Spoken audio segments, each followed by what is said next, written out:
Hi guys, Ollie from Bean here. Now we're going to run through a quick video on back pain, okay? Now there's lots of different causes for back pain, but we're going to try and give you a few little techniques that you could possibly do that might help you. I'm not saying it's going to cure your back pain, there's lots of different reasons for it, but what we're going to give you is 2 simple tips and 2 exercises that you potentially can do which might help you relieve you of some of your discomfort, okay? So I've got my beautiful little model over here, Rob, okay? And we're just going to go through some of the common problems that can happen through our daily lives, okay? And one of those main problems is that because we sit down a hell of a lot, okay, whether it be driving, on our sofas or at a desk, generally we tend to find ourselves shortening through some of the tissues in our body. Now, I'm predominantly talking about the muscles through the front of our hip because our hips are in quite a short position when we're sat down, okay? Now, what this does is it causes the body to go into quite a duck bum sort of position, okay? So I don't know if you can see this here. Rob's got quite a bend in his lower back, what's called a lordotic back, okay? And this puts lots of force through here, but what it also does is because we're quite tight through here, it also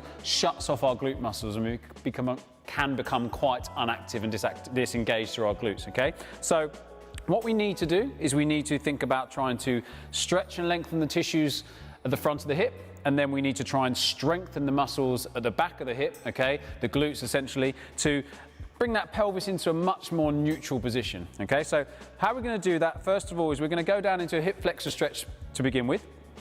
So Rob's just going to kneel down on one side and we're going to just hold this position, okay? Now what Rob's going to now do is going to try and turn his pelvis underneath and squeeze that glute. By squeezing that glute, he's shutting off the muscles of the front of the hip and allow them to stretch that a little bit more, okay? Lots of people think they have to come really far forward into this stretch here, but you don't. In order to get those tissues stretching, because they're quite short, all you have to do is just push that pelvis into that posterior tilt like so, because they're very much used to being in that anterior tilt position, okay? So we hold that position and we get a good stretch. You should feel that through the front of the hip, okay? Down potentially into the top part of the thigh, okay?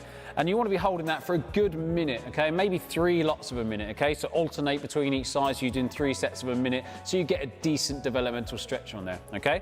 Then what we need to do is we need to think about trying to strengthen and engage those glutes at the back of the hip, okay? So Rob's going to go down onto the floor, onto his back, okay? So it's fantastic because you don't need any kit to do this, okay? This can just be done in your living room. You don't have to go to the gym or anything, okay? And what we're going to do is we're going to now start to put those hips through extension, okay, which is really key. And in order to put the hips through extension, we need to make sure that we are loose through here, which we've just done in that stretch, and we need to engage the glutes to do so. So Rob's going to drive through his heels and he's going to drive his hips up into extension. So he's got a nice flat extended hip position there. Now he's doing that by squeezing those glutes. What he's not doing is jamming the back up into this position here, which some people go wrong with, okay, in order for them to feel like they're getting that height, okay? So all you have to do is think about keeping the rib cage down slightly and just tucking under and squeezing so you can feel those glutes locked and engaged. If you need to put your hands on your bum muscles to feel them working, then do so, okay? Then all he's going to do is slowly drop down again until his tailbone hits the floor, and then he's going to drive back up again, okay?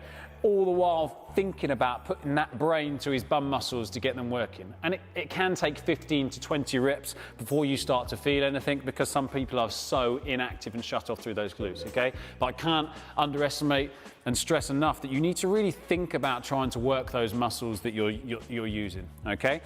3 sets of 20 of those, and if you did this along with those hip flexor stretch every day or every other day, then I'm pretty sure that your pelvis is going to set back into a slightly more neutral position, take the load off your lower back, and therefore you're potentially going to have less discomfort, okay? So if you sit down a lot, you work at in an office and sat down at a desk, or you drive a lot, give these a go, might help you out, okay? See how you get on. We'll see you soon.